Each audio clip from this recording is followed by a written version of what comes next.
여러분 안녕하세요. 비욘디 정진희 PD입니다. 오늘 3시 라이브 정말 특별한 라이브를 준비했는데요.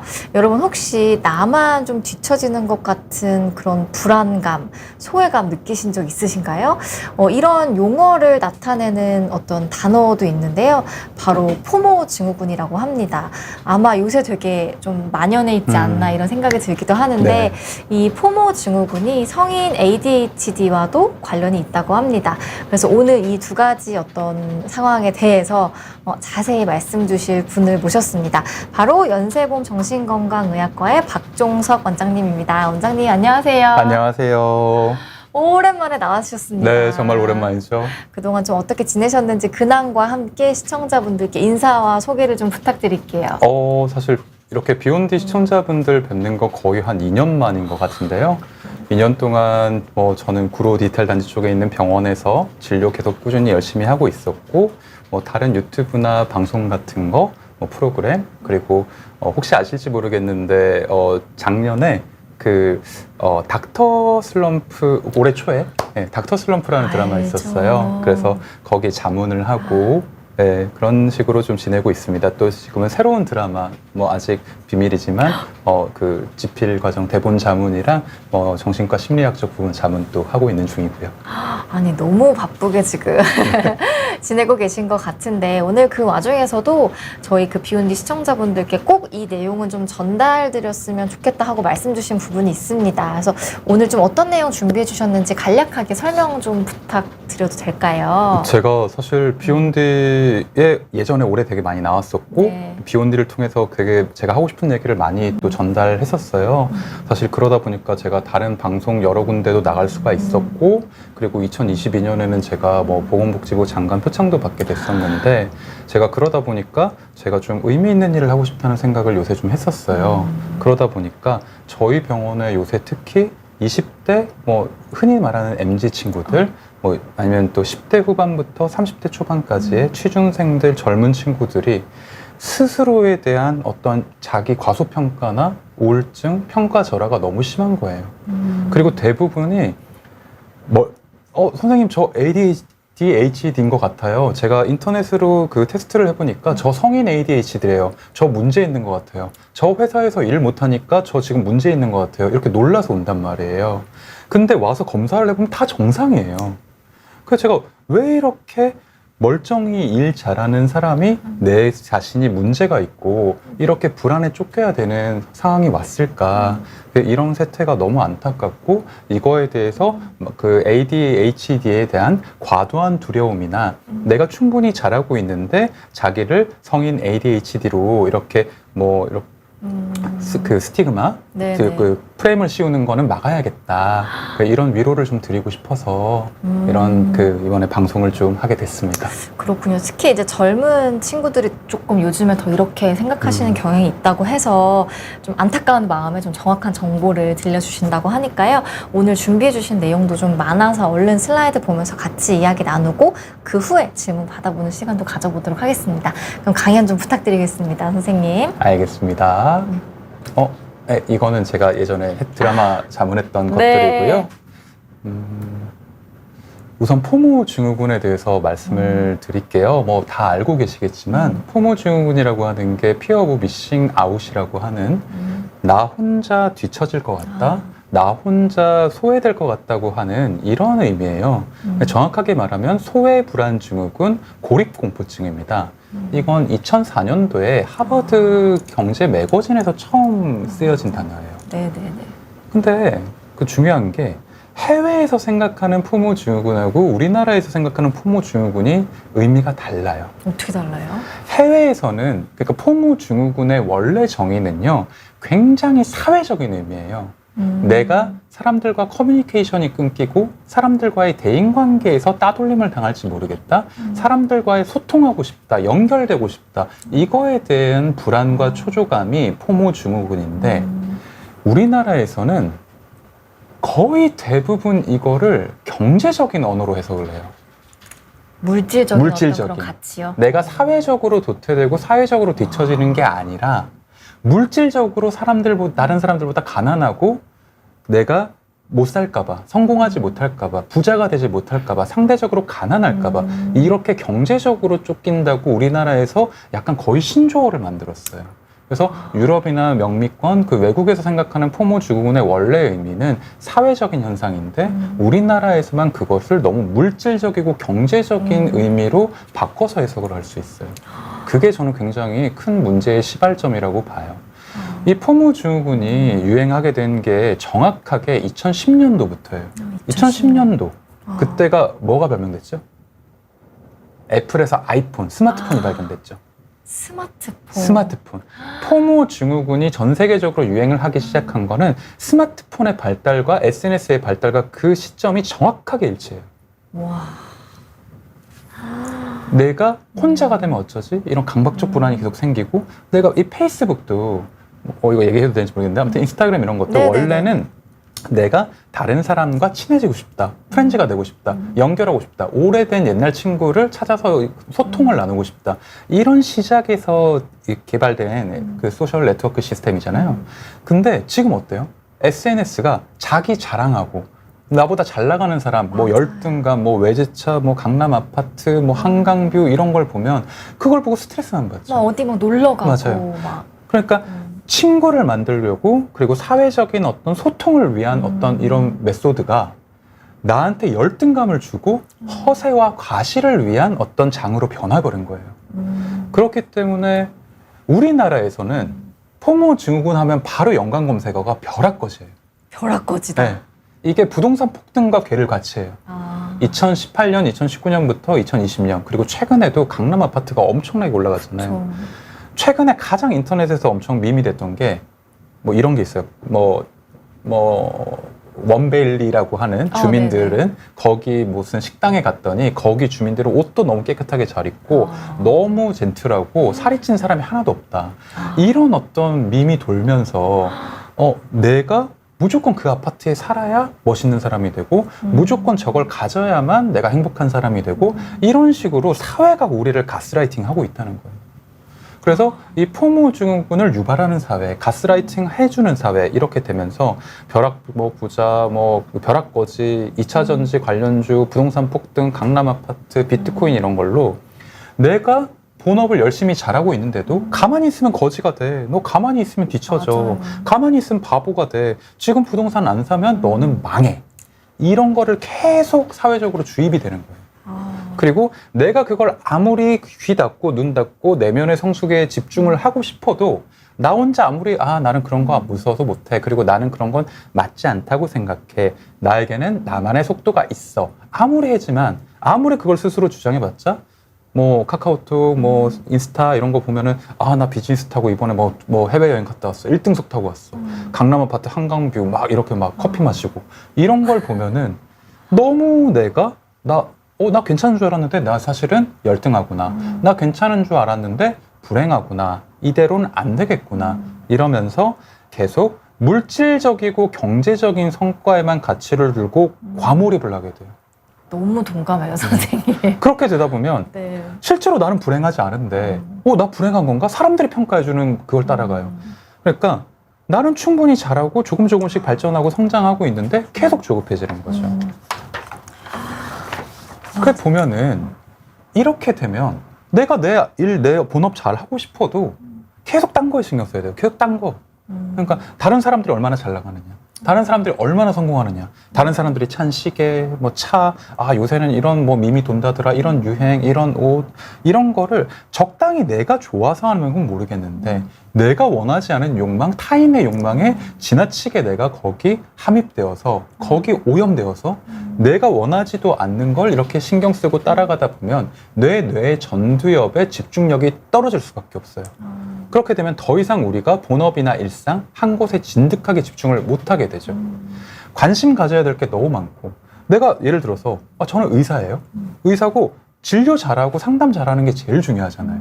근데 부동산 투자도 해야 돼, 주식 투자도 해야 돼, 코인도 해야 돼. 그러다 보니까 미국 정치 뭐 대선 이슈도 봐야 돼. 그리고 다른 사람들 뭐 하는지 이런 거 다 봐야 돼. 뭐 어디 가서 쇼핑하고 이런 것도 해야 돼. 하루에 내 뭐 부캐가 여러 개가 되다 보니까 내 온전한 그 딥태스킹을 못하고 강제 멀티태스킹에 놓여져 버려요.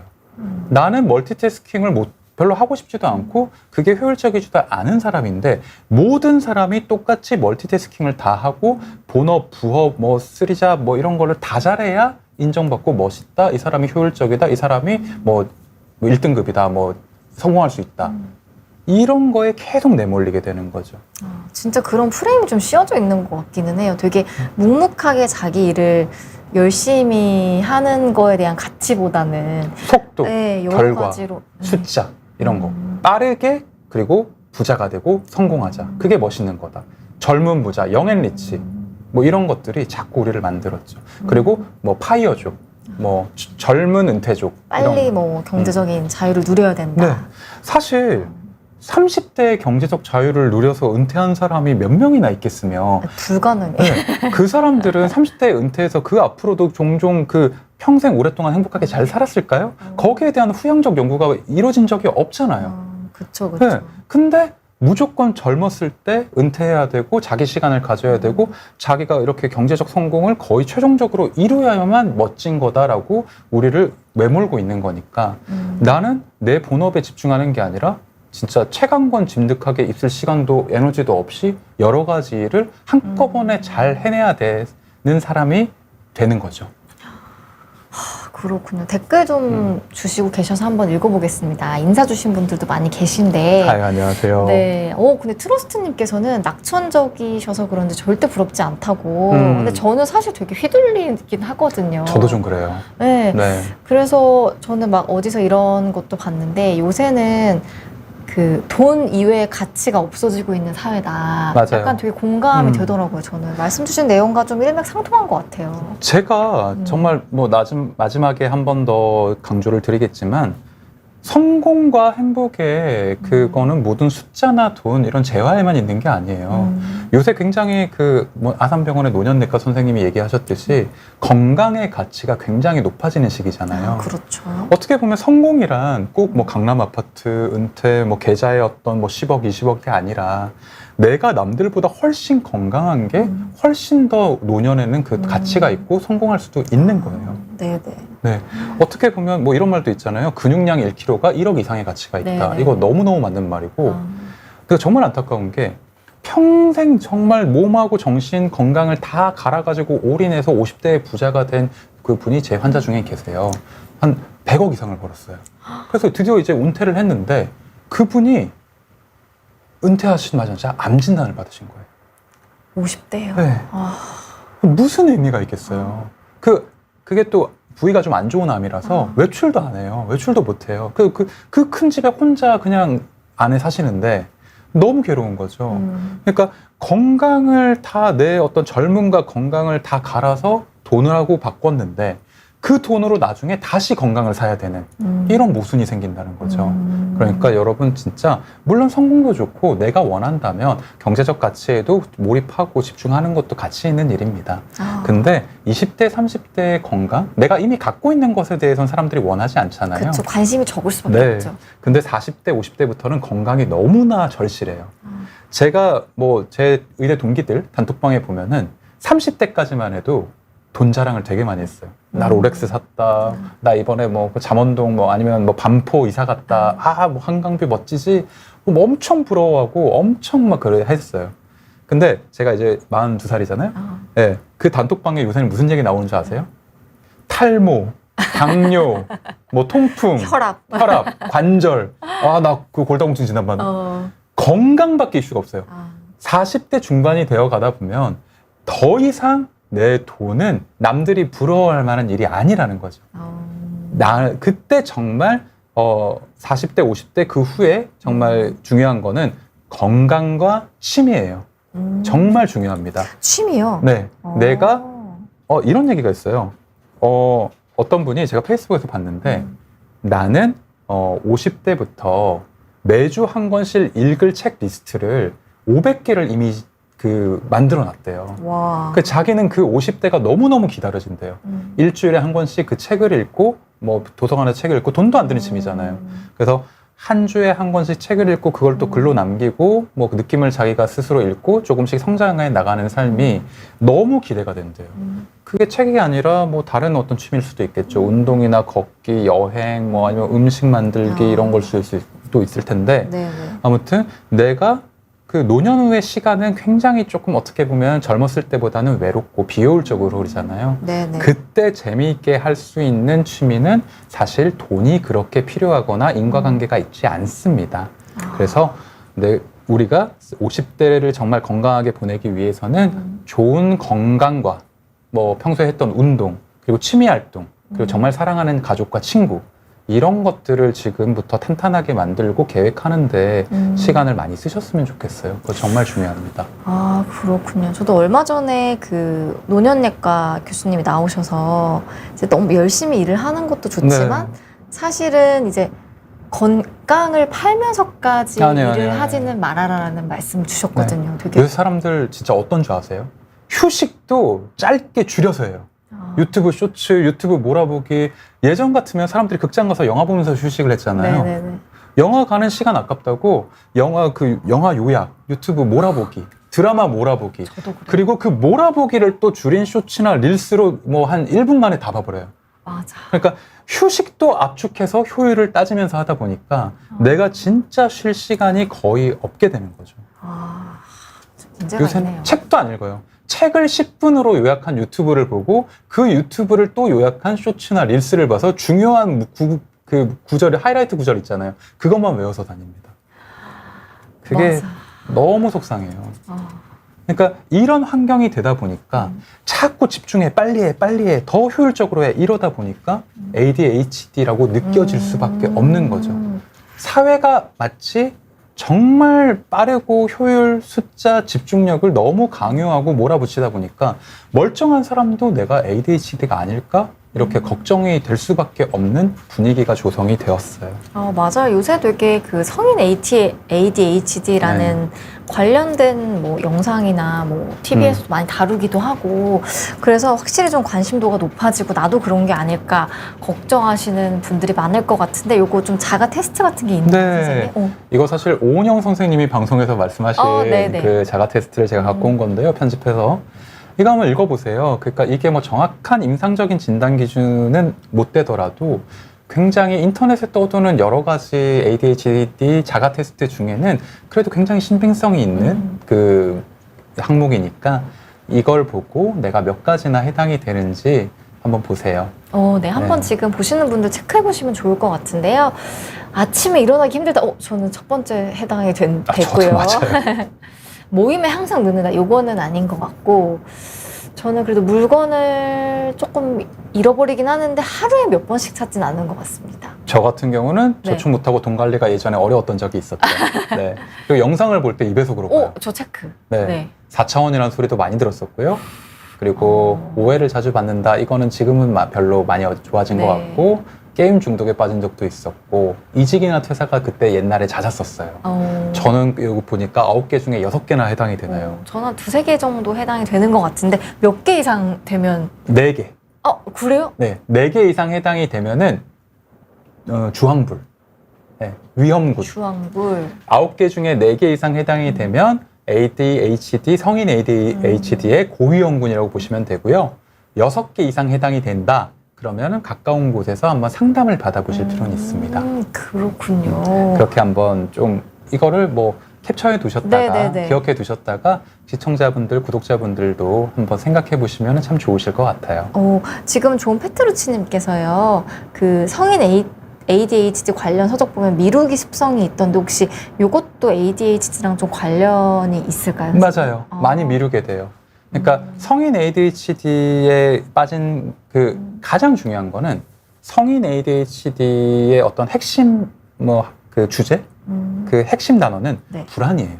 불안이에요. 내가 이걸 잘하지 못하면 어떨까? 집중력을 해서 우리가 집중해야 되는 이유는 뭔가를 잘하고 싶다는 그런 욕망이잖아요. 뭐 집에서 회사 일을 잘해야 되는데 아니면 집안일을 잘해야 되는데 성과를 내야 되는데 뭐 자격증 시험을 봐야 되는데 공부를 해서 이번에는 꼭 시중 고시를 붙어야 되는데 그러니까 어떤 목표에 달린 건데 그거를 내가 집중하지 못해서 실패할까 봐 그런 실패에 대한 두려움, 예기불안 때문이거든요. 그래서 내가 완벽하게 할 자신이 없고 그거를 해낼 자신이 없으면 그 일을 자꾸 피하게 되고 회피하게 되고 미루게 돼요. 이런 증상이 나올 수가 있죠. 그렇군요. 그것도 좀 관련된 증상이라고 말씀을 주셨습니다. 또 계속해서 내용 들어보겠습니다. 네. 제가 또 이렇게 간단하게 또 주제어를 또 핵심 단어 정리해드리면 성인 ADHD, Attention Deficit Hyperactivity Disorder의 그 핵심 단어들은 첫 번째 집중력의 저하, 두 번째는 집중력의 저하보다 더 중요한 게 네. 의사결정 능력과 판단력 기능이 저하되는 거예요. 집중력이란 건 언제든지 일시적으로 떨어질 수 있어요. 네네. 그냥 보통 우리가 집중력과 주의력을 조금 헷갈려 생각하는 건데 네네. 집중력이라는 건 어디에 깊이 몰입하는 거고 주의력이라는 거는 네. 주변에서 어떤 노이즈나 소음이 들렸을 때 이걸 차단하고 내가 몰입할 수 있는 이런 능력이에요. 그래서 주의력은 분산되는 거고 집중력은 떨어지는 거죠. 이렇게 좀 구분하셔야 돼요. 네네네. 그 집중력이나 주의력은 왔다 갔다 할 수 있어요. 근데 정말 중요한 건 내가 집중력이 어떤 평균값이 계속 떨어지고 우하향되고 주의력이 계속 분산돼서 집중을 못하게 되면 의사결정 능력과 어떤 판단을 할 때 잘못된 행동을 한단 말이죠. 그래서 이걸 굉장히 중요하게 생각을 합니다. 그래서 헷갈리지 마시고 이렇게 생각하시면 좋을 것 같아요. 내가 집중력이 좀 떨어지는 부분이 있어. 근데 그럼에도 불구하고 결과적으로 일은 잘 했어. 특별히 내가 의사결정 능력이나 어떤 큰 판단이나 최종 결정에 문제가 생긴 건 없었어. 네. 그러면 아직 성인 ADHD는 아니에요. 결과를 좀 보면 되는 결과를 거군요. 보면 행동, 네. 그 아웃컴을 좀 보시면 좋을 것 같아요. 집중력이 떨어졌을지언정 내가 네네. 꾸역꾸역 잘 해냈다. 네네. 그러면 괜찮은 거예요. 정상인 거예요. 그리고 주의력이 산만해서 내가 평소보다 시간은 좀 많이 걸렸지만 그래도 어쨌건 내가 그 프로젝트나 그 숙제나 어떤 시험을 완수했다, 해냈다. 그러면 그냥 괜찮은 거예요.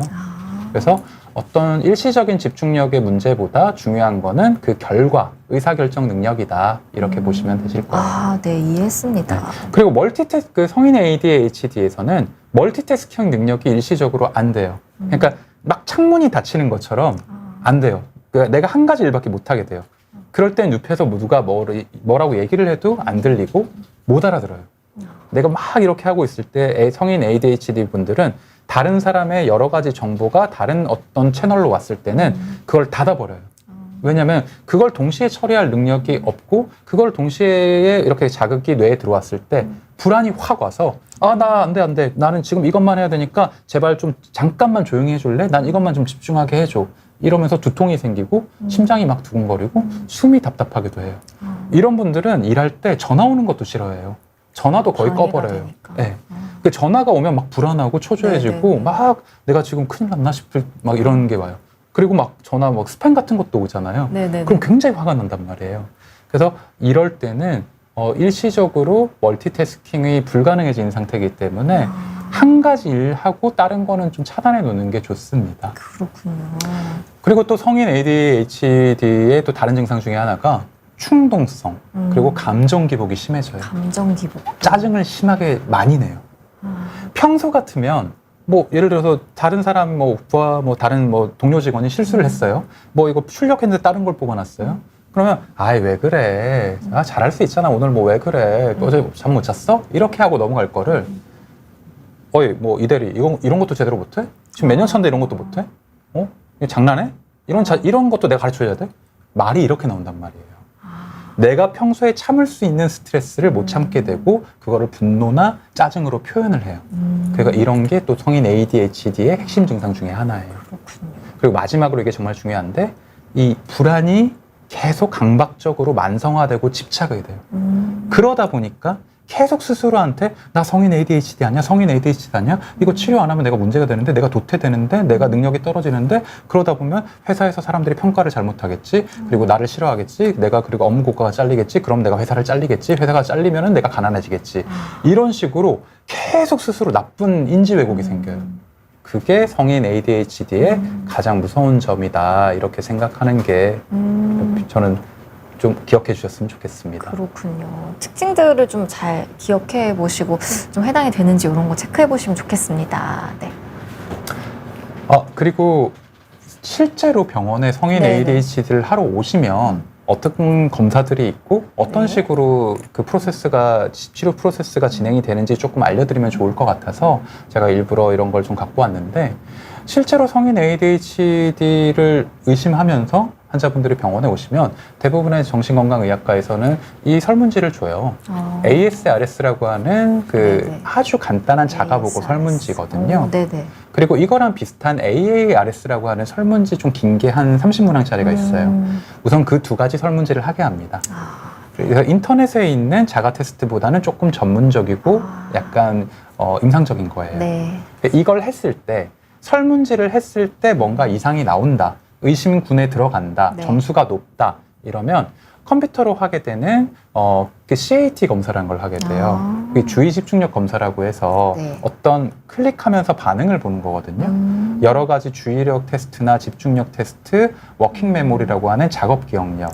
그러니까 이 집중력이라는 거 안에는 단순히 어떤 몰입 능력 말고 네. 아까 얘기했듯이 주변의 소음으로부터 내가 내 일을 집중할 수 있는 능력이 얼마나 되냐, 그리고 머릿속에서 내가 계산 능력이 얼마나 되냐, 판단력 이런 여러 가지 어떤 소분류의 능력을 이 CAT 검사 컴퓨터로 하는 테스트가 정확하게 알려줘요.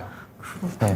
그래서 이거를 한 40분 정도 걸리는데 사실 위에 설문지랑 이 CAT 검사를 하면 성인 ADHD가 있는지 없는지 거의 확실히 그 감별 진단을 할 수가 있어요. 그리고 또 한 가지 중요한 게 성인 ADHD가 우울증, 불안증이랑 섞여 있을 수도 있거든요. 우울증, 불안증과 섞여 있다. 와, 사람의 집중력이 언제 떨어질까요? 내가 불안할 때, 불안할 때, 내가 우울할 때, 시험 전날, 네네. 아니면 내가 지금 너무너무 무기력해서 에너지가 하나도 없을 때, 그럼 집중력이 떨어지잖아요. 그러니까 진짜 중요한 말을 해드릴게요. 집중력이 떨어진다고 해서 무조건 성인 ADHD가 아니에요. 우울증, 불안장애, 공황장애, 강박증 이런 거일 가능성이 더 높아요. 왜냐하면 성인 ADHD는 내가 어렸을 때 ADHD를 경험해 본 사람도 있고 안 경험해 본 사람도 있지만 내가 어렸을 때 뭐 성적도 그렇게 나쁘지 않았고 집중력도 나쁘지 않았는데 갑자기 성인이 되어서 이 증상이 생긴다면 무조건 내가 집중력이 떨어진다고 성인 ADHD를 먼저 의심할 게 아니라 내가 혹시 너무 불안한 건 아닐까? 내가 혹시 공황 증상이 있어서 이것 때문에 집중력이 일시적으로 떨어진 건 아닐까? 이런 것들을 먼저 좀 생각해 보시면 좋겠어요. 아, 되게 중요한 말씀인 것 같아요. 왜냐하면 네. 사실 우리가 집중력 하면은 ADHD가 따라오기 때문에 거의 동의어라고 생각하시잖아요. 네, 요것만 사실 생각을 하시는데 그 이면에는 또 이제 이런 질환일 수도 있다라는 걸 좀 짚어주셨습니다. 인지적 우울증이라는 단어가 있어요. 우울증의 인지적 측면. 우울증이 만성화가 되고 무기력해지고 에너지가 떨어지면 대뇌 전두엽 기능이 떨어지면서 집중력이 떨어질 수밖에 없어요. 그러니까 우울증이 좀 오래 가면 내 집중력이 떨어지는 거죠. 그래서 실제로 병원에 오시는 성인 ADHD 분들을 정밀하게 검사를 해보면 ADHD가 아니라 사실 우울증, 공황장애, 강박증일 확률이 70%가 넘어요. 그래요. 네. 그렇기 때문에 반드시 내가 인터넷 테스트만 가지고 성인 ADHD가 너무 겁나면서 빨리 그 약을 먹자 이게 아니라 위협과 같은 검사들을 하고 그리고 숙련된 의사 전문의들과 한 상담과 문진을 해보시고 심리 검사도 하시고 이런 걸 통해서 내가 정확하게 ADHD인가 아니면 다른 병이 섞여 있는 건가 이거를 한번 분리해서 알아보시는 게 정말 중요합니다. 그렇군. 정확한 진단이 항상 치료의 시작이니까 네. 강조를 해서 좀 말씀 주셨습니다. 네. 또 계속해서 아까 보면 말씀드렸던 네. 그 ADHD 척도 이런 걸 또 말씀드린 거고요. 이런 테스트를 하게 된다는 네. 거죠.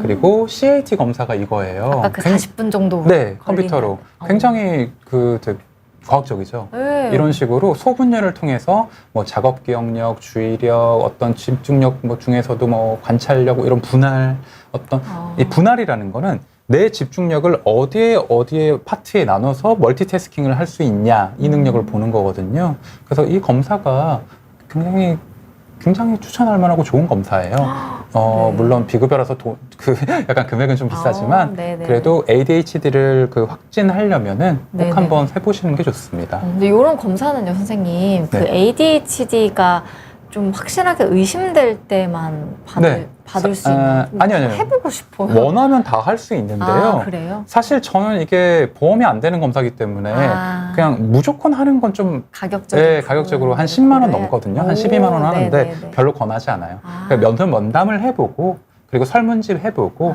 반드시 해야 될 경우에만 뭐 두 번째 방문이라든가 아니면 그런 경우에 하는 게 좋지 않을까. 전 그렇게 생각해요. 네. 제가 아까 한 얘기가 이거예요. 어쩌면 우리는 너무 섣불리 자신을 성인 ADHD라고 생각하는 게 아닐까. 나 괜찮은데 이 정도면 충분히 평균인데 조금만 느리고 성과가 부족하면 우리는 스스로를 내려치기를 한단 말이에요. 열등감 느끼고 자기 비하하고. 우수한 거랑 열등한 거는 달라요. 우수하지 못한 거랑. 나는 충분히 잘하고 있고 천천히 배워나가고 있고 그리고 내가 얼리 어댑터가 아니라 슬로우 어댑터이고 나중에 내가 우상향하는 사람일 수도 있는데 처음에 빨리 성과를 내지 못하면 난 우수하지 못해. 그럼 난 열등해. 나는 그럼 성인 ADHD야. 이런 식으로 생각의 과정이 너무 빨리 돌아간다는 거죠. 그러니까 전 국민이 저는 가스라이팅에 빠져 있다고 생각을 해요. 우리나라가 사람이 생각하는 평균은 너무 높아요. 너무 높아. 그게 왜 그런지 아세요? 이게 자기보다 못한 사람은 생각을 안 해요. 난 내 시선은 항상 위에 있어요. 내가 옛날에 지금보다 가난했던 거, 지금보다 못했던 거는 생각조차 안 해요. 내 위만 보는 거야. 그리고 중산층이랑 평균이랑 저 위에 꼭대기 1%, 상위 1%, 상위 3% 이런 사람들하고 나 사이에 있는 게 중산층인 거지. 정말 잘 사는 사람들, 우리나라 3% 부자와 나와 나는 하위권이야. 아무리 내가 올라가도 자기 생각에는 나는 하위권이에요. 예, 나보다 못한 사람은 내가 쳐다보질 않으니까요. 그래서 언제나 나는 하위권이고 언제나 평균은 내 위에 있고 언제나 내가 상위 3%의 삶을 상위 2%의 삶을 부러워하고 열망하고 그거를 따라가고 싶으니까 내가 지금 충분히 잘하고 있음에도 불구하고 스스로를 계속 채찍질하고 내가 충분히 올바른 속도로 올바른 방향으로 나아가고 있음에도 불구하고 너 지금 이렇게 살면 안 돼. 너 지금 이렇게 살면 벼락거지돼. 넌 열등해져. 너는 도태되고 있어. 스스로 계속 가스라이팅을 하는 거죠. 그리고 내가 아니야. 난 그래도 이 정도면 잘하고 있지 않을까? 이런 생각이 들 때면 SNS를 보고 정말 1% 부자들을 보고 그 사람들 또 열등감을 스스로 불러일으켜요. 그게 너무 문제라는 거죠. 맞아요. 그리고 생각해보니까 옛날에는 SNS 보면 이제 친구들만 이렇게 네트워킹을 했는데 요새는 맞아요. 인플루언서라는 또 맞아요. 새로운 어떤 직업이 생기면서 생기면서 너무 많은 그런 인플루언서들을 보면서 좀 박탈감을 느낄 때가 맞아요. 있거든요. 그런 사람들 보면은 다들 너무 멋지고 너무 왜 잘생겼고 이렇게 또- 운동도 너무 네. 잘하고 영앤 리치, 토렌 핸섬에다가 무슨 뭐 젊은 부자의 은퇴족 뭐 한강뷰 아파트 자기 보면서 관리도 잘해, 몸짱에 몸도 좋아. 그리고 사실 어떻게 보면 무슨 옛날에 흔히들 얘기하는 엄친아 같은 사람으로 꽉 도배가 된 것 같지만 맞아요. 실제 그 사람들의 삶은 그 사람들의 허구가 허영이 아니라 그 사람들의 삶에도 굉장히 여러 가지 문제들이 있고 여러 가지 걱정과 고민, 고통이 너무너무 많거든요. 그러니까 우리가 제가 한 번 더 말씀드리겠지만 그 사람들의 결과나 숫자나 그 사람들의 강남 아파트, 포르쉐, 시계 이런 걸 부러워할 게 아니라 그 사람들을 부자로 만들어준 그 과정과 습관, 태도, 성실성을 부러워해야 되는 거예요. 네. 그 사람들은 결과만 우리는 보고 그 인스타 사진은 보면은 한 몇백 장을 찍어서 제일 잘 나온 걸 올리잖아요. 그렇죠. 안 나온 거 안 그 올리잖아요. 몇백 장은 과정이고 노력이에요. 아. 그 막 인스타 인플루언서들은 1000장, 2000장씩 찍어요. 정말 한 번 할 때마다 용량이 꽉 차서 클라우드를 비워내야 될 만큼. 그리고 그 사람들은 그 예쁜 사진을 만들기 위해서 1년 365일 아침에 일어나서 운동하고 테니스하고 갔다 와서 운동하고 또 그러면서 몸 관리를 하고 책 보고 공부하죠. 그러니까 그런 과정을 존중하고 그 사람들의 어떤 태도와 삶에 대한 긍정적인 방향, 그런 어떤 습관들을 따라가야 되지 않을까. 그래야 포모 증후군과 ADHD로부터 우리가 같이 벗어날 수 있지 않나. 그런 얘기를 좀 중간에 드리고 싶어요. 아, 너무 좀 공감됩니다. 네.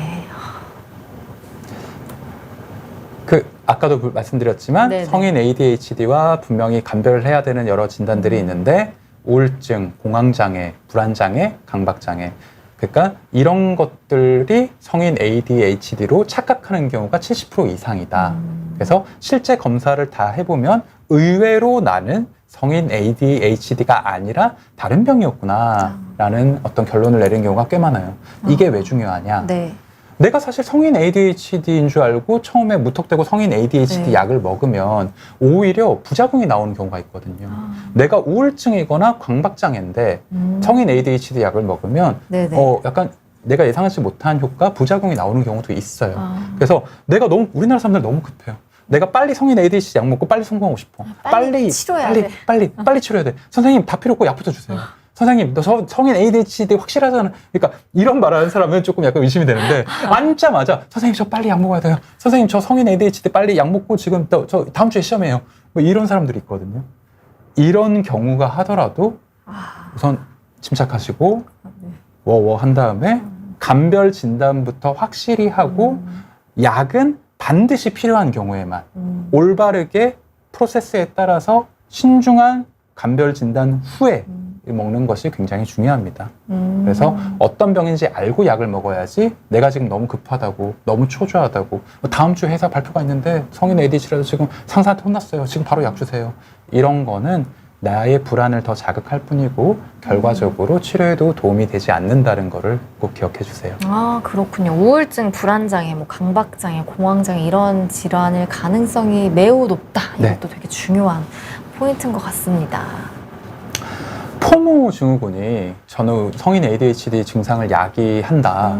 이런 어떤 논문이 있어요. 관계가 있다. 네, 강박적인 충동과 불안이 스스로 자기 자신으로 하여금 계속 실수를 반복하게 하는 거예요. 그러니까 계속 나를 불안하게 해. 나는 실제로는 평균인데 느리지 않은데 잘하고 있는데 너 정말 문제 있어 이러면 불안해지고 우울해지면서 자존감의 저하, 열등감을 불러일으킨다. 이런 해외 논문과 연구가 있어요. 이것도 한번 참고해 주셨으면 좋겠고요. 네. 이거 한번 읽어주시면 좋겠습니다. 다른 사람을 너무 과도하게 의식하는 거예요. 그러다 보니까 내 일상과 내 본업에 집중할 시간을 SNS 이거 계속 봐. 집에 퇴근하면 유튜브 계속 봐. 이 뭐 쇼츠, 릴스 계속 봐요. 1시간이고 2시간이고. 이러다 보니까 내 일상과 본업 운동할 시간이 없는 거예요. 그러다 보니까 기억력과 인지 능력 계속 떨어지죠. 우울해지면서 의사결정 능력 더 떨어지죠. 이러다 보니까 원래 어떤 사람도 불안으로 인해서 성인 ADHD 증상이 발현될 수가 있는 거예요. 진짜 악순환인데요. 자, 이제는 그러면 실제로 성인 ADHD를 어떻게 하면 좀 극복할 수 있을까? 이거에 대한 현실적인 팁을 좀 드리고 싶은데 내가 성인 ADHD가 아닐까? 불안하면 불안할수록 멀티태스킹이 아닌 싱글 태스킹 하나만 하세요. 한 번에 한 가지. 네네. 온전히 집중하기. 온전히 집중하기. 그리고 이거 어느 정도 다 해놓고 닫고 다음 거 뭐야? 이런 식으로 일을 하시는 게 좋아요. 네. 그리고 굉장히 많은 분들이 음악 들으면서 일하시고 뭐 유튜브 틀어놓고 일하시고 아니면 예능 틀어놓고 일하시는 저예요. 제가 예전에 뭐 작업할 때 좀 심심하고 짜증도 나니까 뭐 예전에 봤던 뭐 예능 같은 거 뭐 이런 거 틀어놓고 하는 거 있거든요. 근데 그런 걸 여러 번 하시다 보면은 계속 신경이 분산됩니다. 주의력이 떨어지고 분산되고요. 한 번에 한 가지 일만 하는 거를 뭐 항상 모든 일에 그럴 수는 없겠지만 기본적으로는 그걸 루틴으로 삼아 주시고요. 두 번째는 새로운 일 아이디어보다는 지금 오늘 주어진 일 그 문제를 먼저 정리해 주세요. 네네. 그게 되게 필요합니다. 현재 일이나 문제를 먼저 생각할 것. 막 이거 하다가 안 되고 뭐 그러니까 공무원 시험도 그래요. 뭐 이거 9급 하다가 이거 8급, 이거 아니면 7급, 아니면 뭐 경찰 보다가 다른 행정, 아니면 다른 법원 뭐 이런 식으로 계속 종목도 바꾸거든요. 그래서 그러지 말고 내가 지금 하고 있는 일에 집중을 더 몰입하는 게 좋고요. 세 번째는 정말 중요합니다. 타인의 일상, SNS, 가십, 인터넷 기사, 네이버 뭐 검색 순위, 실검 이런 거 일주일만 끊고 내 일상과 본업에만 몰두하세요. 한번 끊어보자. 네, 딱 일주일만. 일주일만. 사실 한 달 끊으라고 하는 뭐 이런 뭐 다른 뭐 책이나 다른 뭐 어떤 뭐 자기개발 이런 거 보면은 한 달 동안 SNS를 끊어라 이런 얘기 있는데 우리나라 사람들 못 끊습니다. 반동 올 것 같아요. 더 많이 할 것 같아요. 못 끊어요. 한 달 못 끊어요. 더 화만 나요. 그러니까 일주일 아예 끊을 자신이 없으면 하루에 1시간, 하루에 2시간, 하루에 몇 시간만이라도 이렇게 디톡스를 해보세요. 네. 일주일 내내 SNS 하면 좋겠지만, 안 하면 좋겠지만, 불가능하면 하루에 1시간만이라도, 2시간만이라도 줄여보세요. 그리고 네 번째, 자기 과시 허세를 부리는 사람을 멀리할 것. 이거 중요합니다. 네. 이러한 허세나 욕망 이런 것들이 오염이 되기 때문에 나까지 불안하게 만들어요. 그리고 다섯 번째, 실현 가능하고 구체적인 단기적인 목표를 세우세요. 단기적인. 그리고 한 번에 성공하려고 하지 마시고 10단계를 거쳐서 차근차근 성공을 하려는 계획을 세우세요. 그리고 세분화라는 세분화. 말씀이시죠. 예. 아. 뭐 나는 100억 부자가 되겠다. 나는 건물주가 되겠다. 뭐 나는 반포 원벨리 사겠다. 이게 아니라 나는 내 집부터 가지겠다. 아니면 혹은 통장에 1,000만 원을 먼저 만들겠다. 모으겠다. 혹은 이게 꼭 돈이나 숫자가 아니라 나는 하루에 30분씩은 운동을 하겠다. 그리고 1시간을 계속 뛸 수 있는 내 몸을 만들겠다. 건강검진을 자주 받아서 올해는 내가 건강해지고 깨끗해지고 내 혈액을 고지혈증을 없애고 콜레스테롤을 낮추는데 투자하겠다. 성공에는 준비가 필요해요. 갑자기 딱 버튼 눌러서 갑자기 확 이렇게 영화처럼 만화처럼 성공할 수 없습니다. 그러니까 내 건강에 투자하고 내 건강검진을 하고 내가 정말 이런 내 몸 관리를 하고 운동하는 거는 성공을 위한 밑준비예요. 우리가 아파트 건물 세울 때 콘크리트 그 약간 치잖아요. 그 밑구조 거푸집 만들고 준비를 하잖아요. 네네. 기초공사라고 생각하시면 돼요. 내가 혈관에 콜레스테롤이 없고 고지혈증이 없어야 뇌혈관도 빨리 돌아가고 내가 건강한 생각을 하고 몸과 마음이 건강해야 더 효율을 높일 수가 있어요. 성공할 준비가 되는 몸을 만드는 게 더 중요한 거죠. 마음만 이렇게 저 앞서가고 마음은 벌써 무슨 뭐 내가 강남 뭐 100억 부자야. 뭐 내가 돼야 돼. 뭐 정신 하루를 몇 시간을 살아야 돼. 48시간 살아야 돼. 뭐 무슨 뭐 크라우칭 시스템이니 뭐 정말 그런 거 필요 없어요. 차근차근 지속 가능한 성장을 위해서 나는 얼마나 준비가 되었는가. 그것부터 먼저 본인한테 물어보시고 내가 빠르지 않다고 해서 내 속도와 내 방향성, 내 기회가 남들과 조금 다른 방법이라고 해서 그거를 열등감을 가지거나 자책하지 마세요.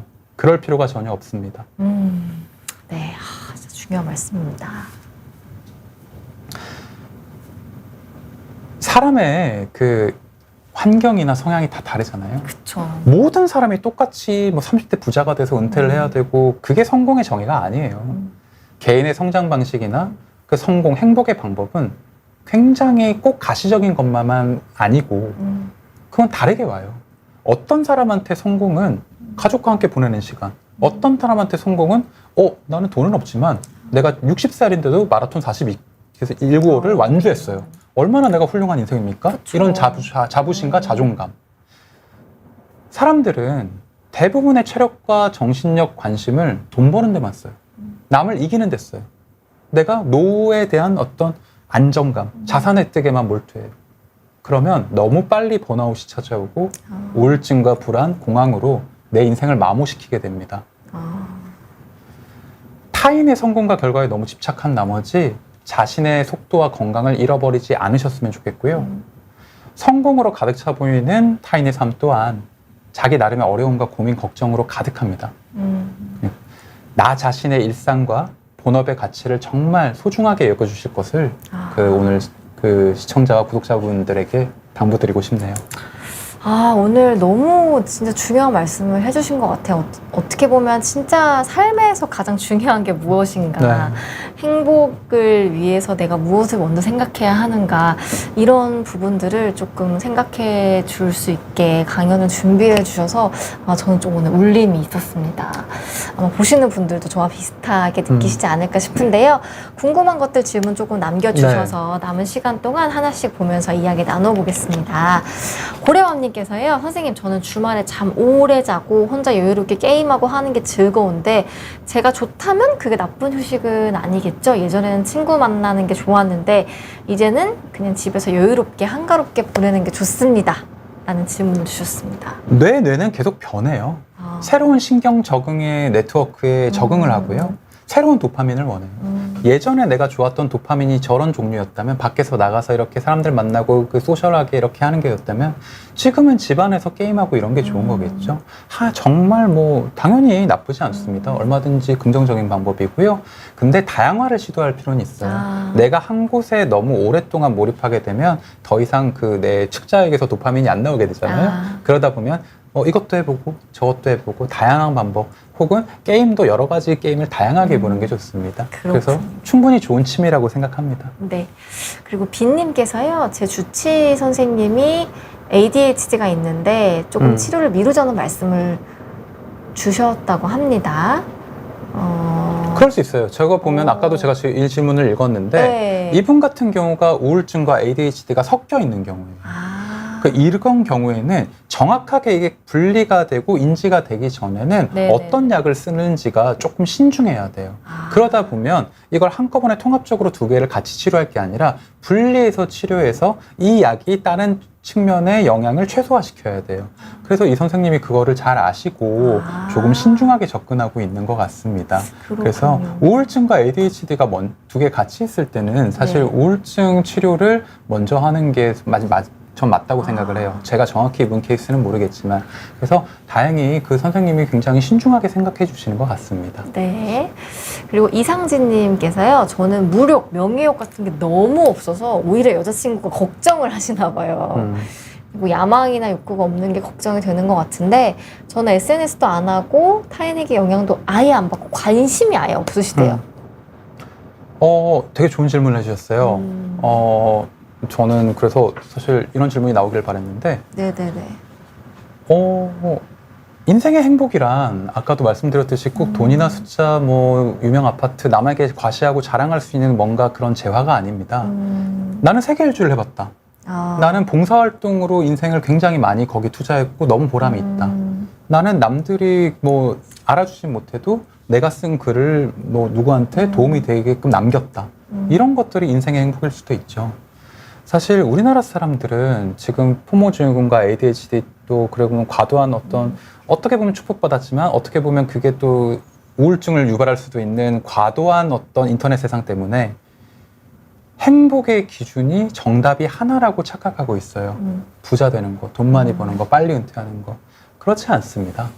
행복의 그 정의와 그 다양성은 굉장히 여러 가지 방면이 있다고 생각을 하고, 내가 언제 행복해지느냐, 언제 성공해지는 그 시간은, 도달하는 시점은 다 다르다고 생각을 해요.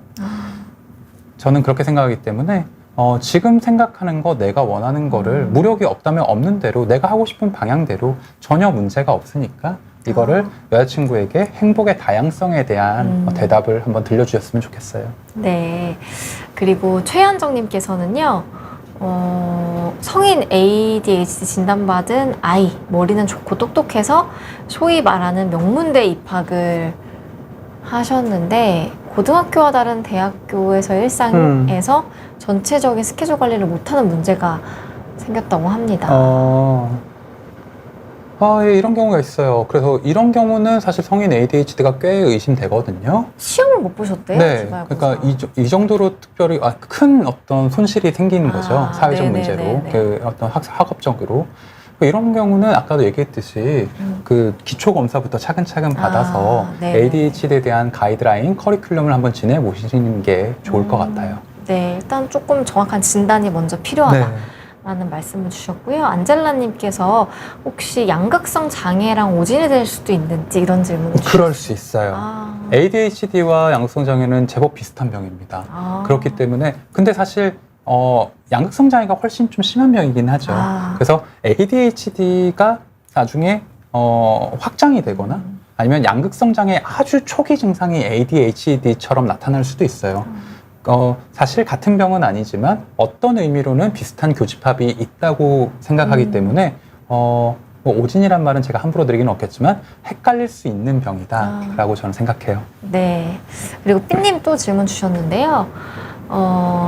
우울증 초기 때 포모 때문에 이제 걱정 비교만 하면 심장이 아프고 숨이 가빠지는 증상이 1초 만에 나오고 하루 수십 번이라도 생각할 때마다 있었는데 그게 공황인가요? 맞아요. 이게 공황장애와 ADHD가 섞여 있는 되게 구체적인 대표적인 사례예요. 이런 경우에는 일반 공황장애와 다른 접근이 필요합니다. 그래요? 네, 그래서 정말 신중한 접근과 환자분들의 얘기를 충분히 들어보고 약을 정하는 게 굉장히 중요하다는 거죠. 그렇군요. 오늘 말씀 듣다 보니까 되게 비슷한 질환이 많아서 일단 정확하게 진단을 하는 게 되게 중요할 것 같다는 생각이 들었고, 저는 무엇보다 좀 내가 원하는 가치가 무엇인가 이거를 스스로 좀 많이 생각해보는 시간을 가졌으면 좋겠다는 생각이 좀 강하게 들었습니다. 시간이 마무리할 시간이 벌써 다 돼서요. 네, 아쉽게도. 마지막으로 좀 한 말씀만 부탁드리면서 마무리해볼까 봐요. 뭐 사실 오늘도 부족한 강연 들어주셔서 너무 감사드리고 마지막으로 이 말은 꼭 기억해 주셨으면 좋겠어요. 인생의 행복과 성공이란 돈이나 명예, 숫자 뭐 이런 것들이라고 저는 생각하지 않고요. 내가 나 자신을 미워하지 않는 미래를 만나는 거. 그게 저는 인생의 성공과 행복이라고 봅니다.